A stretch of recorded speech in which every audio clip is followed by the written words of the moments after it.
All right. There. We're officially recording. Good morning, guys. How are you doing today? Good. How are you? I'm doing good. I'm in the middle of packing and getting ready to move tomorrow. Oh, yeah. So why not do a training in the middle of my packing chaos? Let's do it.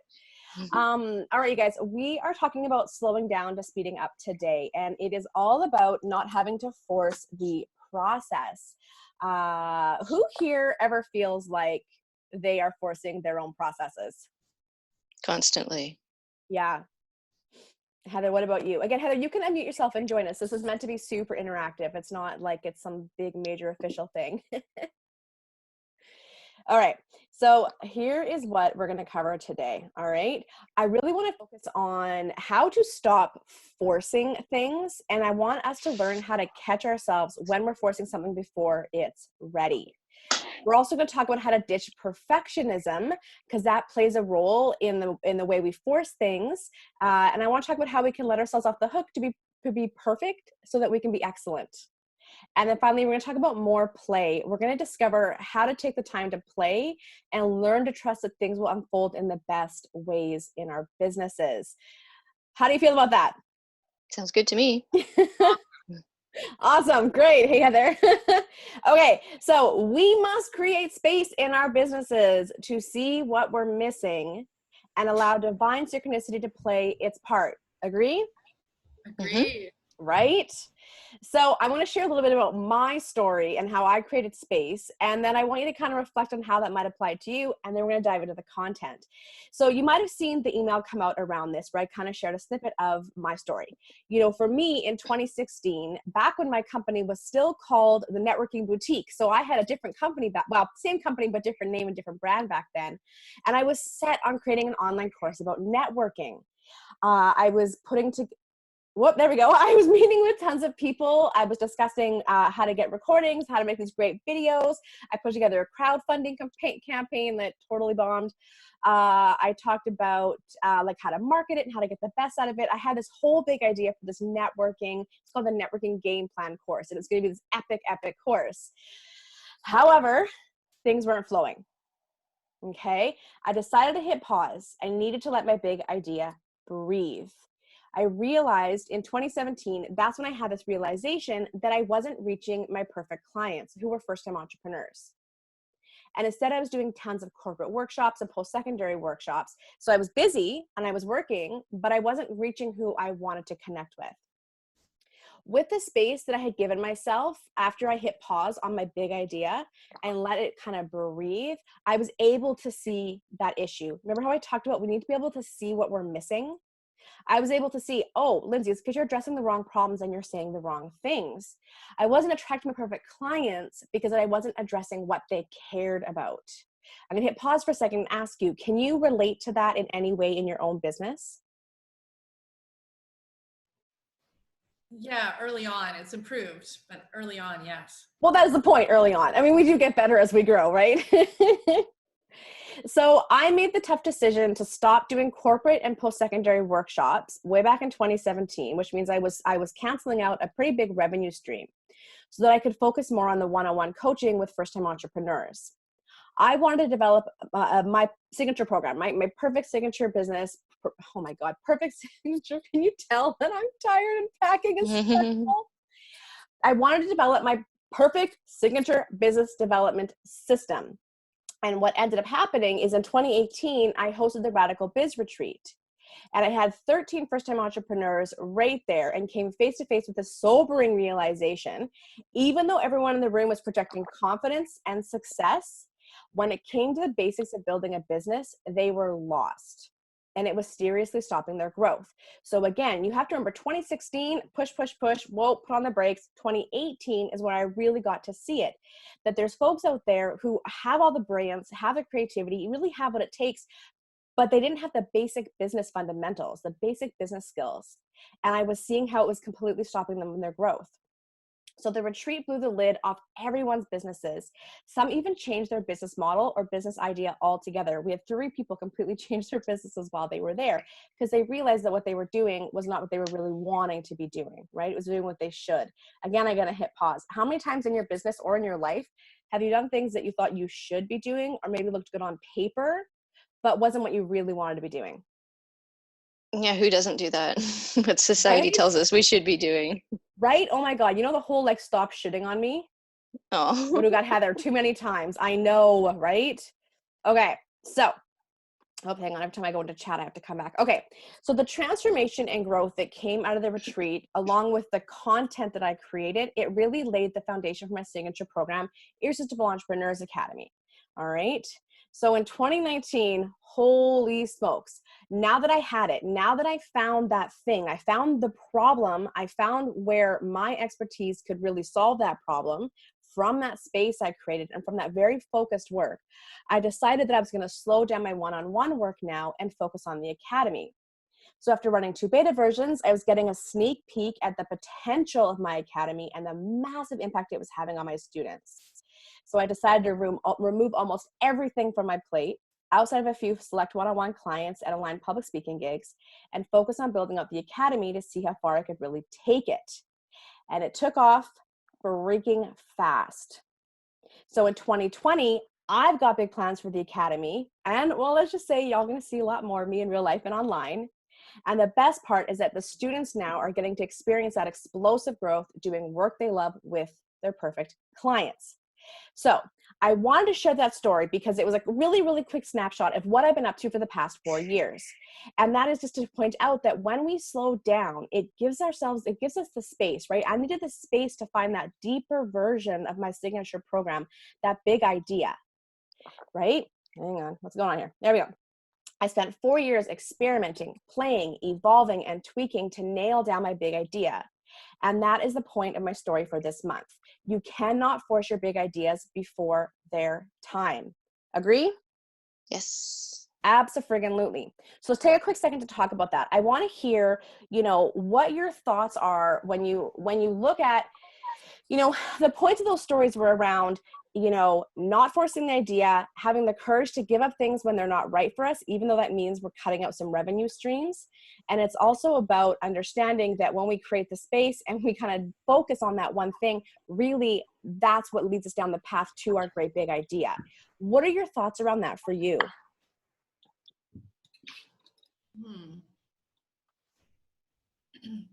For me,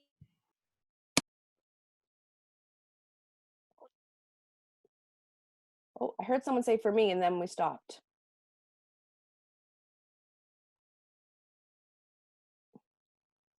Are y'all still with me? I'm with you. Oh, great. Okay, Heather, you started talking and then you were gone. and then I couldn't hear you, but I could see movement. My internet is not, maybe I should better type. Okay, all right, you type. I want to hear what that means. Holly, what about for you? What is that like when I talk about the moral of story being you can't force your big ideas? What comes up for you? Oh, well, for me, I'm so new with business that I try things and I don't know when I should be stopping them because I don't know when they're actually working and when they're not. Yes. Yes. And so I'll start something, for example, I'll teach a class and I'll have 3 people attend and I'm like, was that a success or not? I don't know. Yeah. So should I keep doing that or should I not? I don't really know. Right. And that's a really common thing, right? I kind of have a general rule. I will try things 3 times in my business because sometimes it is, okay, the precursors for success or the markers for success. Did the people have the transformation that you would promise them to have, right? Did they get to where you wanted them to go? Were they satisfied by the end of it? Also, were those your PPCs in the room? For those that don't know, your PPC is your perfect potential client, right? So for you, it's a success if those were your PPCs and they had the transformation, right? And they were happy. Yeah. And so I had those things were in place. Yeah. But I didn't make any money at it. Okay, so I this is lost a why. lot of money doing it. Okay, so this is why I always say to try. And Heather, I'm going to get onto your comments in just a second. Keep writing.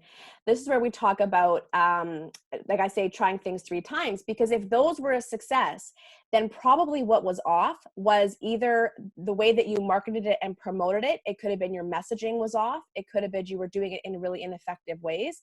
It could be that you're brand new and no one knows who you are, and so you still have to establish your reputation, right? Yeah, it's both of those things. Exactly. And so, was it a success? Well, if it was your PPC in the room and you got the transformation to happen that you wanted to have happen and they left happy, yes, it was. Then we make small tweaks behind the scenes to our messaging, our marketing, all those kinds of things. If you're losing money, anybody here, you can give me a quick, yep, that's me, or a quick unmute and heck yeah. I'm curious who does events as a way to grow their business. And I don't want to. You do. You do as well, Sandra. Okay.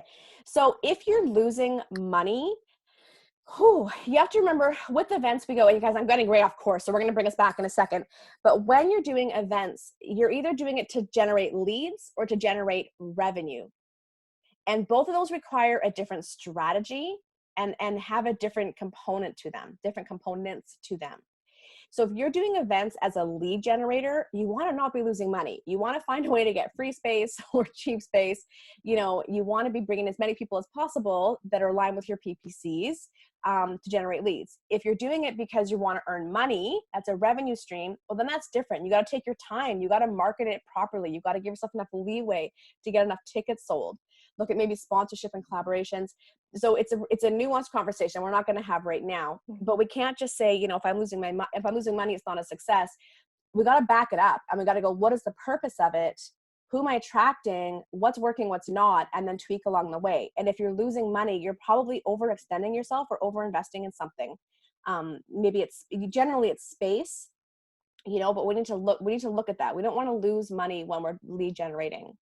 Okay, I'm going to come back to Heather here. So when I asked about, we're to ask the original question from 30 minutes ago about forcing. I need patience to know that good things take time. Yeah, we're going to talk about patience today. I can keep walking, but still take a pause to evaluate. Yes, because here's the thing. When I say slowing down, I don't mean stop. We're not stopping, right? It means we need to slow down and create space so we can see why things aren't working, all right? It's about not forcing things when they're not working. For me, it means pulling back on offering courses until I had a couple of years of solid one-on-one. That's exactly what I did. I was trying to create this course and I didn't have the data yet. I didn't even know the right problem. I was talking about things people didn't care about, which was networking. Listen, I love it and y'all need it. But if you don't care about it, I can't hammer you over the head with it. I have to talk about what you care about and address the things you care about. And that is, I don't know what the hell I'm doing. I don't know how to build my business. I'm working really hard and I'm not making money. Right? So it's the same thing for you. Heather, when you take the time to understand your market and their problems and how you solve it, your one-on-one courses will be stronger and better and way more attractive. Yeah, learn the pain points, key questions get asked over and over again. So then what I do offer courses, this is what I just said. Perfect. RE events. I'm offering free events monthly. We need to increase the scarcity of it to make it. Yes, monthly events are challenging because if people know there's a monthly event coming up every month, they 100% will just, I'll catch the next one. I'll catch the next one. Maybe do them every 3 months and see how that goes. And by the way, folks, because some of us are typing and not talking, you can open up the chat and follow along with me, okay? What people care about versus what I want to talk about. Yes, yes, yes. I wish I had you all on camera with me so I could see you, but do you get that? Yay, Heather, hi. Good, now you can just raise your hand. So do you get that? Do you get that talking about what they care about versus what you want to talk about? Yes. Right? Alexander, you're on mute and not on camera as well. If you want to throw your camera on, you can. If you want to unmute, you can. Okay, good. Questions they ask. Yes, great. Okay, I'm not going to read this whole thing because you guys are already running out of time here. I want to make sure I didn't miss anybody's chats. This chat is going to go way over here so I can still see it. Hang on. I'm going to shrink it and put it over here. The chat is open. All right, let's do this. Let's get back to the content. So maybe. There we go. You guys, I got too many things open. I can't read my own slides. So when you slow down and let your big ideas breathe, you will find a path to bringing your big ideas to life. And once you find that path, it will happen fast. Agree? Mm-hmm. You want that? I do. I want that for you. Yeah. So let's talk first about forcing. The first point of our day today is forcing. Are you forcing your big idea before it's had time to fully develop? Okay. Are you missing information? Are you missing something that you need to hit pause on and figure out? You know, a lot of times, like Heather mentioned, we get asked common questions, or we start to see common patterns in our clients, and sometimes we're not even addressing it. We're just doing one-off, answering this person's question, that person's question, that person's question, and then realize everyone's asking the same question. Maybe I need to address this in a more intentional way, right? And then all of a sudden, this is where our courses come from, right? Or our events come from. Is there something you're not seeing or paying attention to? This is a big one. When we are forcing, when we are barreling ahead, blinders on, head down, working, there are often things that we're not seeing or not paying attention to. It could be red flags. It could be, you know, like we're so focused on doing events, we're not paying attention that our last 3 events only had 2 people in them, you know, because we're so focused on promoting them and marketing them and creating them. It's like, wait a minute, something's going wrong here. Why am I not getting people out? All right.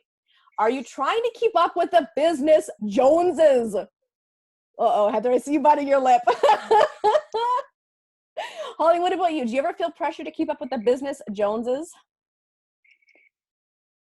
No, but I do pay attention to the people that are my colleagues that are doing things really, really well and trying to figure out what it is that they're doing. And I ask them pointed questions directly and say, what works in your classes, what doesn't, you know, so I'm asking them what they're doing that's working and what isn't working and how they sorted that out, rather than comparing and contrasting and being like, I have to be like so-and-so.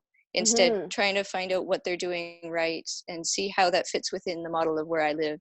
Perfect. And that's exactly it. You know what? We can look to outside inspiration, but we have to then distill it through ourselves, our market, our offerings. Like we have to still distill it through what we do and who we do it for to make sure that it makes sense. But, you know, keeping up with the business Joneses, anyone out here that does that, that is the quickest way to keep your growth slow and to keep your bank account dry. Keeping up with the Joneses, comparison, that'll keep you broke, right? Because then we start, oh, Heather's going to type. I can't wait to see what you're going to write. Okay, let's hear it. Talking. I think I get my confidence is undermined by watching the Joneses. I don't try to keep up with them, and I'm getting much better at knowing I got my gig, I got my thing, and it's going to shine. And That's now awesome. I ignore the Joneses. That's so awesome. And again, that is a part of that business, you know, entrepreneurial maturity that happens over time, right? I think in the beginning, when we're still trying to find our way, we're very much still focused on, you know, like what everyone else is doing and looking for inspiration. And then all of a sudden getting that pressure. Now I got to do what everyone does. And again, you know, when you're building a business, your business is unique to you. And what works for someone works for them for a reason. And it may not work for you, right? And the faster we know that, you know, but again, confidence comes, right? Confidence comes with growth and experience and success, and you know, it comes. All right, our FOMO, fear of missing out, unrealistic expectations or comparison and competition pressuring you to barrel ahead when you need to back off. FOMO, unrealistic expectations, comparison and competition. I'd say my difficulty, instead of comparing to the Jones, is more comparing to my former corporate self. Like I'm finding like I can't even generate a quarter of the income that I used to make. Yeah. And so I've been finding lately, I was more focused before on just kind of building something that I loved. And now the first thought when I wake up is like, how am I going to generate money? How am I going to generate money? Yes. And so I know it's somewhere in between. Yeah. But money is certainly a very high priority right now. You know what? It absolutely is. This also, Alexandra, thank you for that, because that's also why I talk about it or caution people against leaving their jobs too soon in their business. Because when you are leaving your job too soon, that means you're counting on your business to not only get itself off the ground and support itself, but also pay your rent and hydro and grocery bill.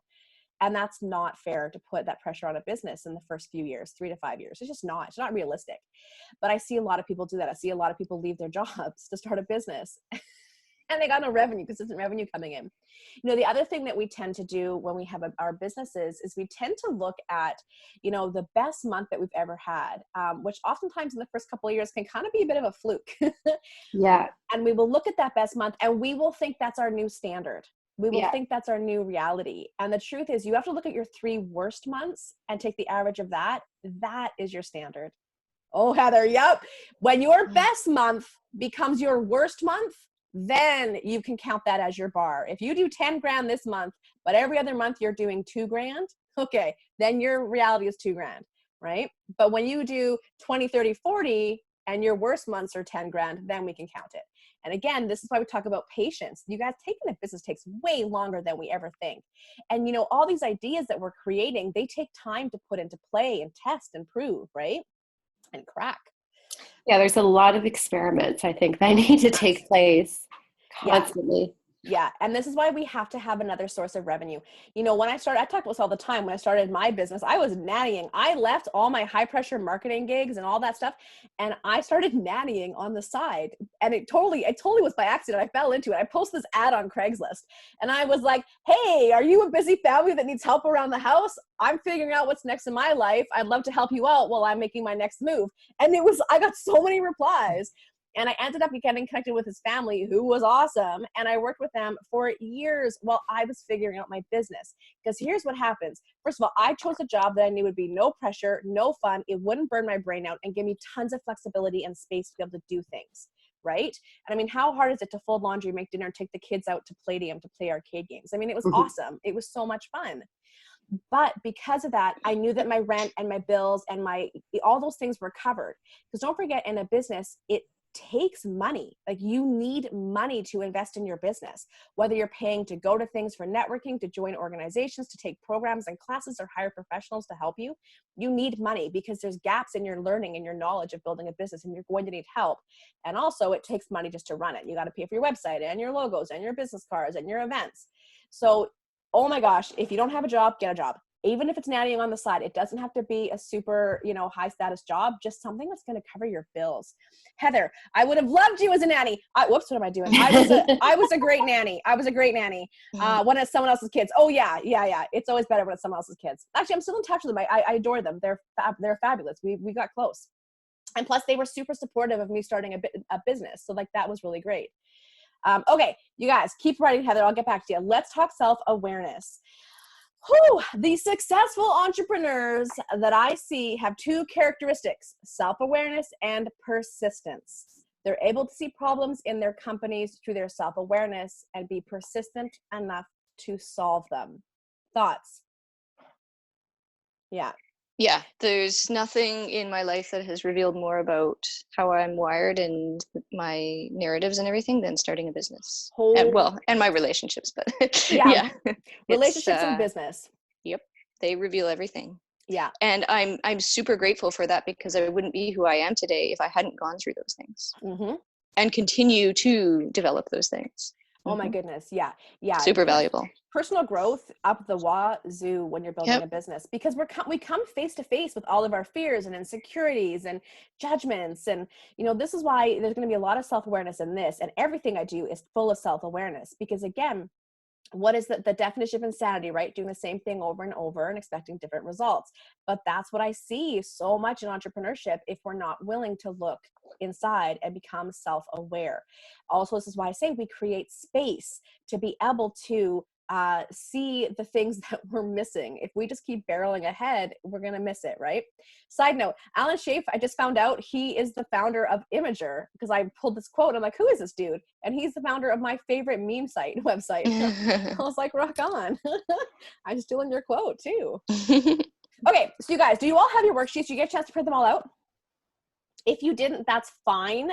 You can just get a notebook and follow along right here. The worksheets are available, so you'll be able to print those out whenever you want them. But here are 3 questions that I want you to reflect on right now. The first one: is there anywhere I'm forcing an idea that's not ready? Number 2, what are the signs that an idea needs more time to cook? Number 3, what causes me to put undue pressure on myself and my ideas? And number 4, what is my self-talk when I'm feeling pressured to get my ideas out faster than I can reasonably go? So I'm going to give you guys like 3 minutes. I'm setting the timer. Whoop. Unplug my phone. Setting my timer for 3 minutes. You got 3 minutes to answer those questions. I'm going to let you get at it. Have at it now.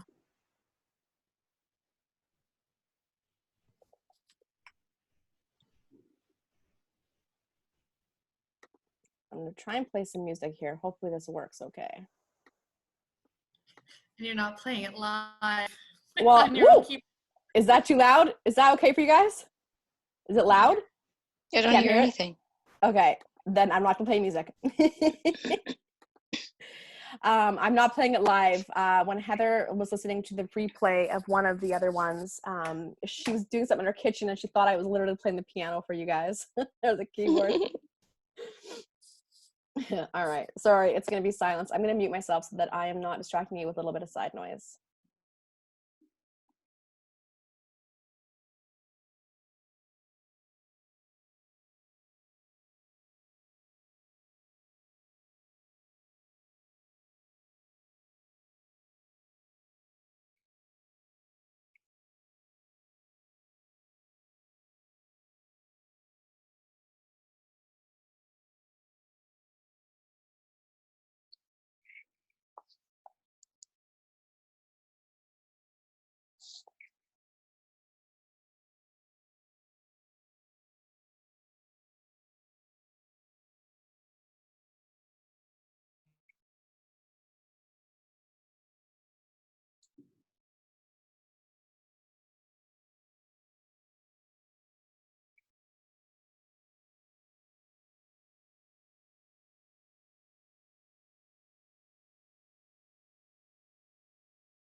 There we go. 45 more seconds.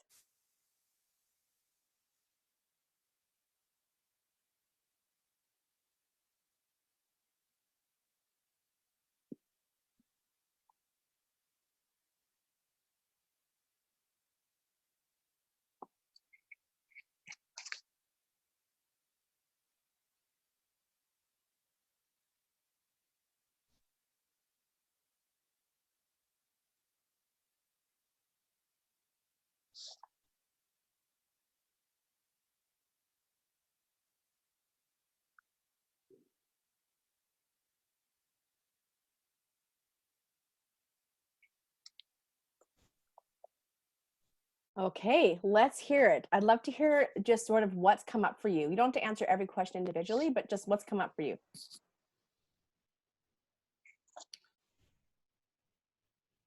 For me, it was having two seemingly very separate ideas, and I was forcing one to come into fruition sooner than it was ready. Is that the environmental one? Yes. Yeah. Yeah. Nice. I wanted to do it. I think it's my life work, but I doesn't mean I need to abandon ship and jump in with the new idea. Exactly. It's an idea that needs still some space to grow. It needs to cook a little bit more. Mm-hmm. I love it. Holly, Alexandra, what about you two? I feel like undue pressure, like I have to nail things the first time. Yes. And that the new things that I do have to make money, and that there will be people coming in droves right away. And when they don't, that it's a failure. And so I don't really know when it is and when it isn't failure. Like I said earlier, I'm new, trying to get the word out, trying to figure out how to find my PPCs. And if things don't go gangbusters right away, then is it something to bail on, or is it something else? Yes. And we're literally gonna talk about that today as we keep going. But yeah, that's so common, Holly. Alexandra, what about you? I feel too with my events, I'm getting some mixed signals. Like they're all relatively small. They're supposed to be small and intimate, but one I'd set at 8 people. That was my goal. And then I had 14 people wanted to come. There was a waiting list. I let everyone in. I really wanted to make the money. Then I found like the intimate nature was not there as much. Yeah. And then the next week, there were 2 people who came back again, which was great. They had a good time to do the exact same thing the week after. All right. But then I ended up giving away like freebies usually, or to most people, when the week before I had like a waiting list. And all I was really trying to create is consistently 8 people once a week, which didn't seem like too crazy of a goal. And now I'm getting mixed signals. I'm doing this again this weekend. And again, I only have about 3 paid people. And then I'm inviting more people last minute just to create the atmosphere that I need. Yeah. So it's not that you're getting mixed signals, you're sending mixed signals. Right? How do you think that is? Well, when you say you limit it to 8, but then you open it to 14, and then now you're getting people to come for free when you want to be charging, there's, you know, here's what I'm hearing. You're desperate for money and it's affecting the way that you build your business. Would you agree? Well, I'd say people still had a good time because they came back. Oh, I'm not talking about them. I'm talking about the decisions that you're making in your business. Yes, I would say I feel better when it's 8 based on the type of work I'm trying to accomplish. I did feel better the second time, even though it wasn't as profitable. Yes, exactly. So we make concessions and compromises, and we sell little bits of ourselves and our integrity out. And Alexandra, I'm not saying you're not integrous, but I'm saying you know that it's better with 8 than 14, but gosh darn, you need money. And so we make these little concessions and compromises. And this again points to why we need to have another revenue source, not just our business in those first 3 to 5 years, because we do things like that, right? And then we end up sending mixed signals, and that desperation comes across. It really does. People can feel that. And here's something, with your list. And again, this is kind of going to a bit of a group coaching, and that's okay. I'll do it for a few more minutes here. But when you have, when you've got a list of people, you can generally only market to them once, maybe twice. They're coming or they're not. And so to keep going to the same list of people over and over and over, you're just going to alienate people and they're going to start to ignore you. So that's a part of building a business, constantly building your network, your community, and your list as well. Do you all agree? Mm-hmm. Yeah. Right? And so it doesn't, we'll end up burning people out, right? So that's another side of it that I want you to kind of keep in mind. I'm going to stick back to the topic today. But yeah, Alexander, there's some pearls there for you that you can take if you'd like, which is that you need to have other revenue and don't burn out your list. And I think that perhaps you're the one that's sending mixed messages because you just need to get people in the door. And listen, we have all been there. That is not unique to you. I feel that pain. I feel that pressure. Okay. Thank you for sharing. You're so welcome. Thank you for sharing. Are you kidding? Okay. So I want to talk about perfectionism now. We've talked about forcing and what happens when we force things and then when we need to sometimes slow down. Now I want to talk about how perfectionism plays a role in our thing, in our growth, in our speed, and in the way we need to slow down. Okay. So let's talk about your thing. I want to talk about how your big idea and perfectionism are connected. So questions. Do you have your thing yet? Heather, you're getting an idea of your thing, but it's not quite there yet, right? Holly, you more or less have a thing, but I think you're still trying to find it in a way that you can really make it your own and run with it. Would you agree? Yes. Yeah. Alexandra, I think you don't have your thing yet. From what I know from you, I think that, again, you have an inkling of what you want to do, that you have an inkling of your purpose, but that vehicle isn't fully formed yet. Would you agree? I would say I'm very clear on my thing. I'm doing a few businesses, but my primary business is helping people to empower the leader in them through coaching. So let's talk about purpose versus thing, right? Yeah. There's purpose, empower people, and then there's your thing, your signature program, right? So could you all know the difference between purpose and your big idea, your thing? Mm-hmm. Okay. So would you say that you have your thing? You've got your signature program? Not a signature program, but I have a pitch, the 3 types of situations people would come to me in. Exactly. So that again, it's like purpose. We all got our purposes, and sometimes we don't. It takes time to find our purpose. But having your purpose is one thing. Having your signature program is the other. So you remember how oh no, you missed the beginning when I shared my own story, my last 4 years of my journey, where I had an idea, an inkling, and I realized that it wasn't flowing. I was forcing things. I had to back off and get into work with my market, get into work with what I do, and then my thing came out of a retreat. I stumbled upon it. I stumbled across it through the work that I was doing. I found it and was able to take it and blow it up. So again, when we talk about your thing, your big idea, that is your signature program, your brilliance put into something that is now marketable. And so, we need to look at, when things aren't working, where we have to slow down and collect more data. And we're going to talk about that more as we go here. I talked about, are you close to finding it? Have you had big ideas in the past that didn't work out? Have you all had ideas in the past that didn't work out? So many. Right? So many. Oh my God, so many. Every and day. all the money I spent trying to get that idea off the ground. Anyone else? Oh, what about big ideas that you got bored of or just ditched? You thought it was your thing, and then you're like, actually, man, I don't really care about this anymore. Yeah. Right? Right. That's how you know it's not your thing, and that's okay, right? Entrepreneurs, we're exploratory, we're pioneering, right? What are you? Oh, hey there! I see you on camera. It's so lovely to see you. I was eating before. So. Oh, you could totally. I'm totally drinking as well. Okay, I was debating bringing a banana on with me, but I thought that would not be appropriate to be chomping while I talk to you. Oh, see, yeah, I should go get it while you guys are doing your work. Okay, what are you excited to create now? What's happening in your life and your business now that you're excited to create? Again, like Holly, like Heather, understanding you don't have to have it created. It is creating. It is a process. And what is your focus for 2020? What are you focused on bringing into being next year? Do you feel the need to hold your cards close to your chest until your big idea is perfect? Anybody feel that? No. No? Great. No. Okay, that's a really common one. People don't want to, until they're perfect, they don't want to talk about it or work. It's always very quiet, right?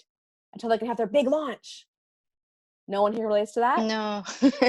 I love it. I need help. Great. Are you holding yourself back at all because you don't feel ready? Are you hiding or playing small in some way because you don't feel qualified to follow through on your big idea?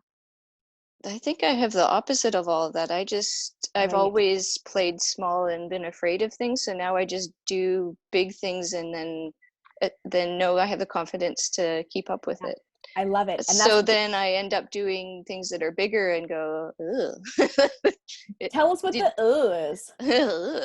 Well, like, let's run some free public seminars in the summer, and then half of them nobody shows up to, and you go, oh, I pushed myself way past my comfort zone and decided to do this, and then I got crickets. But I still did it instead of, I don't know if I'll ever be prepared to do this, and it has to be perfect. Instead, I just did it, and it still didn't work, but I still did it. So I'm not worried about being perfect. I'm just more, I'm going to do stuff and then see if it happens. It's about being effective, not perfect, it sounds like, for you. How can I be more effective? Yeah. Also, don't do events in the summer. Why do events in the summer? Nobody's coming to events in the summer. Well, I got advice from a whole bunch of different people, and that happens. Okay, before I met you, Lindsay. I know, right? I was gonna listen. I would have told you, but you know what? Here's the thing, you guys. We don't know until we try, and we go to others for advice. We have to still, again, this is the beauty of having space, is we're able to check in and see how that feels for us. But you guys, not everything we do is gonna win. Actually, most things we do will probably flop. Definitely the first 2, 3, 4 times, right? And that's just the way that it is, right? Big ideas developed in a vacuum are doomed from the start.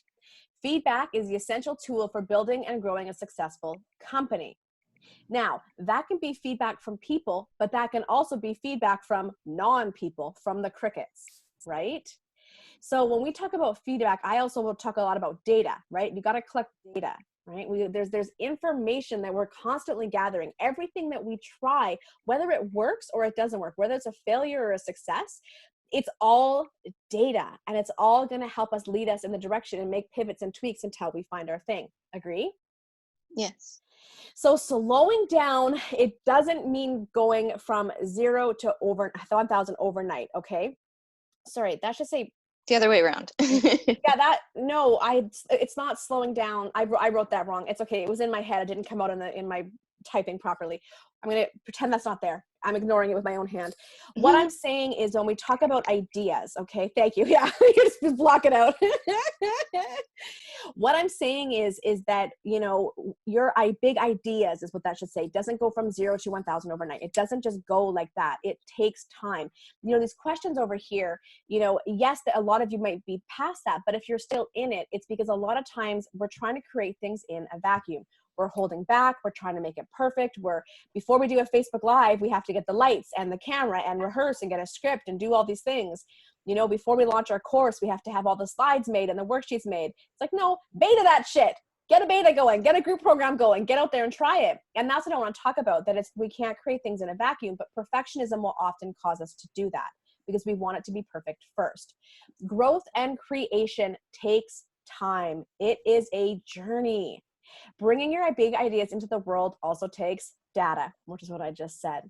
You can't create your thing in a vacuum. We got to beta test. We got to start small. We got to start where you're at, wherever you're at, just start, right? It doesn't have to be 0 to 1,000. It takes patience. Oh yeah, Heather?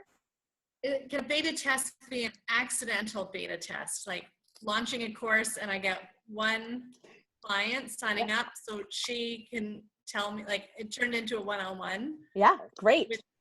But I realized I'm not ready for a group yet.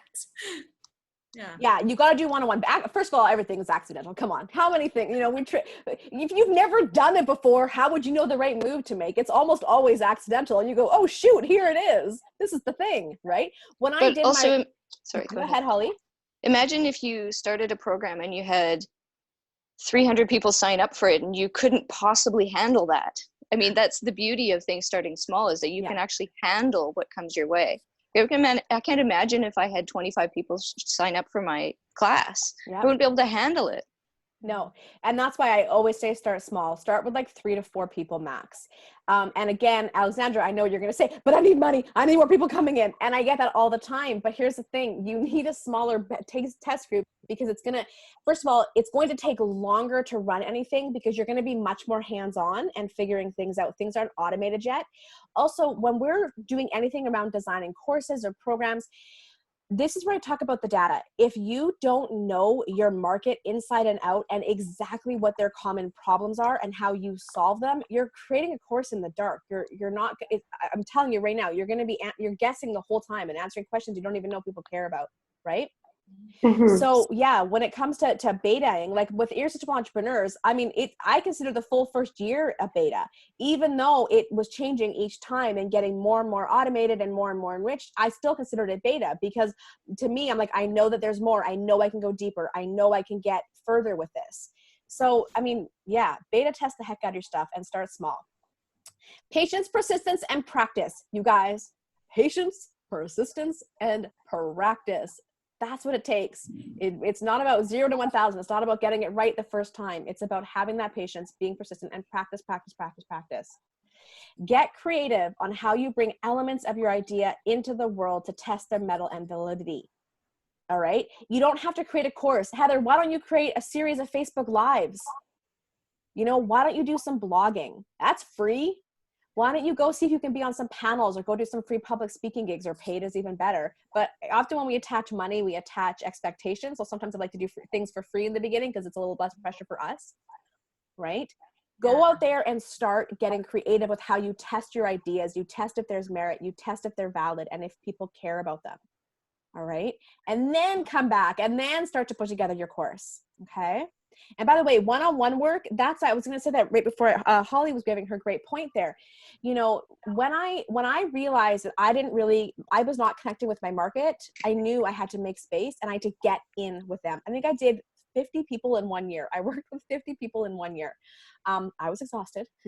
Learned a lot about the burnout cycle.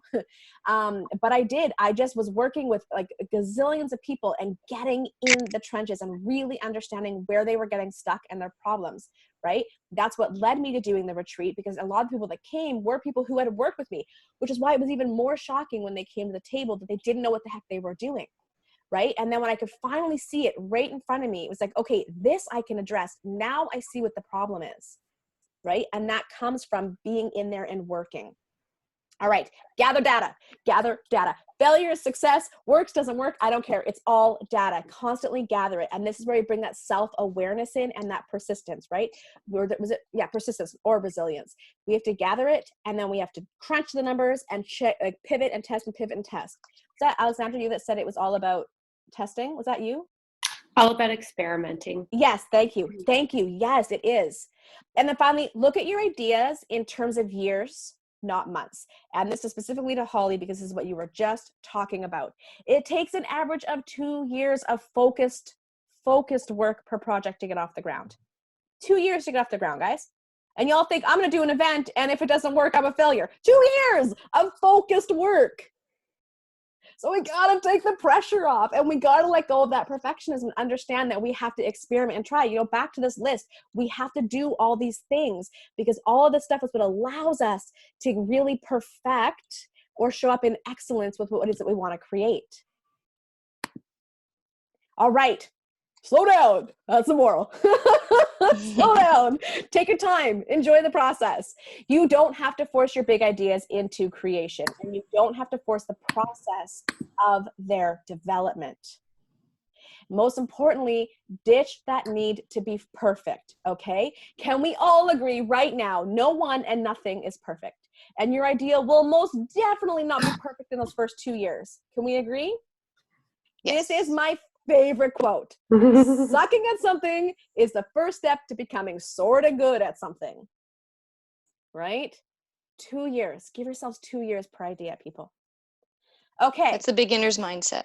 It is the beginner's mindset. It is. We have to have that. We really, really do.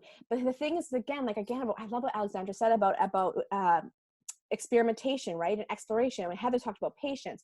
You know, it's like, when we give ourselves the space to let things unfold, and we have that beginner's mindset that Holly just said, we take we stop beating ourselves up. We stop putting this, as I said, undue pressure and expectation on ourselves to be the best, to get it right, blah, blah, blah. And it's like, okay, that didn't work. Next. That didn't work. Next. Ooh, that worked. Let's keep going that direction. Right? Let go of perfection and aim for excellence. Let it go. If you guys would have been able to hear my music, I had the song all queued up, but we'll have to just pretend. Let it go. I actually don't know the song. I've never seen the movie. Okay, worksheet time. You guys, I'm going to give you 3 minutes to go through these questions to yourself. How comfortable are you at sucking at a work in progress? What stops you from trying something new? What is a self-talk that keeps you from sharing your imperfect ideas?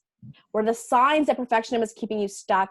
What are some of the small ways you can start testing your ideas now? And what is the mind shift you need to make in order, oh my gosh. What is the mindset shift you can make when perfectionism is keeping you small or frozen? There, I got it. I'm actually gonna give you 5 minutes on this, you guys. Oh man, we're going late. You guys, because we've been doing a lot of sort of side coaching on this, are you okay to go about 15 minutes over? I'll probably have to run, but I'll log off when I have to. Perfect. Heather. Early. I have a 1 o'clock school pickup. So okay. All right. This is what happens when we start getting into group coaching. All right. I'm gonna give you 3 minutes to jot down some thoughts, and then you guys can go through it even deeper on your own after. Put myself on mute. Have at her.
Okay, we're back.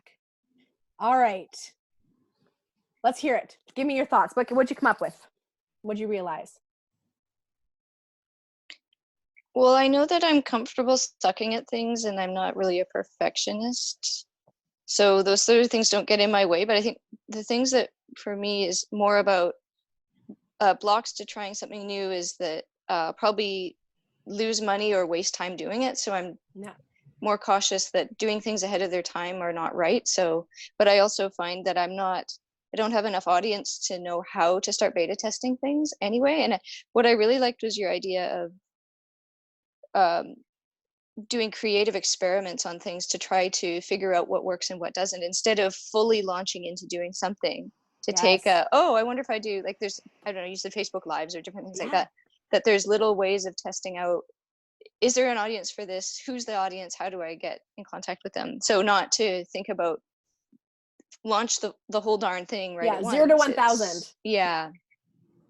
But I hadn't really thought of the creative ways of trying out to see if this or that works. So I like that. I love it. Amazing. What about you, Alexandra? I'm not perfectionistic at all either. So none of this really holds me back. I probably get things out too quickly, maybe without having them fully formed. The opposite. I really believe in rapid action, not delaying, and just getting something out there. But I'm thinking, maybe they could be better marketed if I slowed down a bit. And if I was able to test too, again, the marketing could be more directed and perhaps more relevant. Yes. So I think, just speaking with my current audience about, if I actually am answering all their problems, or if there's things I'd like to see. I did put out after my workshop last time, or actually the one before where I had so many people, I said, like, if there's something I haven't covered or something you want to see me create, I'm really open. Please let me know. No one did share anything. But I think I can keep asking or even give them 5 ideas. Yeah. And you know what? It's really hard when it comes to things like that, because people don't generally, it's just, it's the path of least resistance. Generally, we don't give open-ended answers or responses. I wonder if you could form those questions into some sort of scale where they're rating things, or giving them a topic options to choose from, making it a little more like multiple choice and easy for people. Most people don't want to do the mental heavy lifting for somebody else. They're having enough time doing it for themselves. All right, guys, let's keep going. We're going to fly through this here. So what's left? If we ditch perfectionism and we stop forcing our ideas before they are ready, what is left? Play. Alexandra, you're going to like this.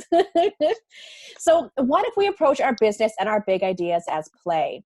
When we look at things like market research, testing our theories, creating our content, sales, marketing, networking, community building, client delivery, admin, can we find a way to approach the stuff as play, right? Not as drudgery or stress or pressure.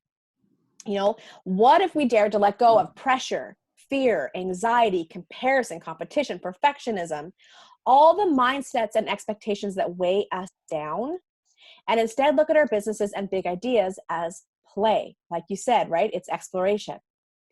Remember, life is a game and no one gets out alive. David Lee Roth. I use this phrase all the time in my own brain when I start taking things too seriously. Where are you weighing yourself down lately? What is wearing you down in your business? Where are you feeling drudgery, struggle, or tension? How can you bring an element of play into your business?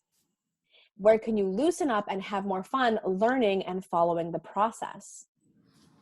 When we hang on, I can't read my quote because there's a thing in front of it. When we slow down, take the pressure off, we leave more space for play and exploration. Play and exploration are crucial to bringing your big idea to life. Alexandra, agree? That is literally your business. Like, you know what I mean? When we leave space for play and exploration, all right, that is what's crucial to bringing our business, our big idea to life. And also, it's way more enjoyable to build that way. Wouldn't you agree? Mm-hmm. Way more enjoyable. So last worksheet questions for you here. Actually, there's one more after the end of this one. So I'm going to give you a couple minutes right now. How are we doing for time? We have 3 minutes. I'm going to give you 2 minutes right now just to review the questions and jot down initial thoughts. I want you to go through and do these on your own after. Where are you feeling heavy, pressure, or tension in your business right now? What is a self-talk that keeps you stuck in that feeling? Anything you're doing that you can just stop. Just stop. Where are you forcing the process that's resulting in you feeling bummed out? How can you ease up on yourself and bring in more fun? And what mindset shifts need to happen for you to bring more play into the process? By the way, if you're watching this as a replay, you can just hit pause and take all the time you need. All right, you guys, I'm going to give you 2 minutes. Go have fun with this.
All right, let's hear it.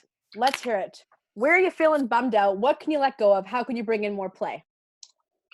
I think I'm just bummed out when I don't get enough people attending my event. Mm-hmm. Because I feel like they all contribute to a certain kind of energy and fun in a group of a certain size. So something for you to think about is how you can bring more play into the process for you. I get that the event is a lot of play, but how can you bring more play into the process? When we lighten up, that changes the way that we market and project ourselves and connect with people, right? So how can you bring more play to the process for you? Holly, what about you? What'd you come up with? Well, just riffing off of that, I know that one of my colleagues, when he teaches classes that are similar to what I do, he always starts with a fun movement drill in the beginning. So stand on one foot and toss a tennis ball and see how your foot function is going, like just silly things that lighten the mood. Yes. But what I found is that the people that are actually attracted to my classes, they're really introverted and quiet. And if I threw a game at them, they would be like, deer in headlights. So it's knowing how to bring play in. So is it to make things playful for my clients, or is it that me playing around and being playful with my exploration of making things work? So that's exactly it. Yeah. And in this case, it's how can you bring play into your process? How can you bring play into the business, not necessarily with your clients, but that's a part of it. Yeah. But it's like, how can I? Because what happens is when you bring play and exploration into your process, that will naturally translate to your clients. Right? All right, let's wrap it up. Let's bring it home. Okay, so today, you guys, we talked about how to stop forcing. We talked about how to ditch perfectionism, and we talked really briefly on bringing more play in. I would have loved more time, but that's okay. I'm sure you guys appreciated the coaching. It just meant a little bit less time on this, but I really do encourage you, and for those listening, of course, to hit pause and work through it. And I encourage you to go in and really have some fun, bringing some thought into some of the questions that I brought up today. When we stop forcing, ditch perfectionism, and bring more play into the process, we allow the space for our big ideas to grow organically and with ease. And that's what I want for you. That's what I want for your business development, is organic and easy growth. Once you've snagged your big idea, watch out world, you'll grow bigger, faster, and with excellence. So if you don't yet have your big idea, that is fine. We create space and we bring in play so that we can find that big idea. And once you find it, again, your big idea being different from your purpose, Once you get your thing, boof, you will just take off in such a different direction in a different way. So action time. I'm going to give you a quick 1 minute, and I want you to write down 3 things that you can do right now to slow down and give your big idea some breathing room. This could also be called inaction jackson. So a quick 30 seconds just to write down 3 things. Or even if you just write down 1 thing right now that you can slow down and give some space.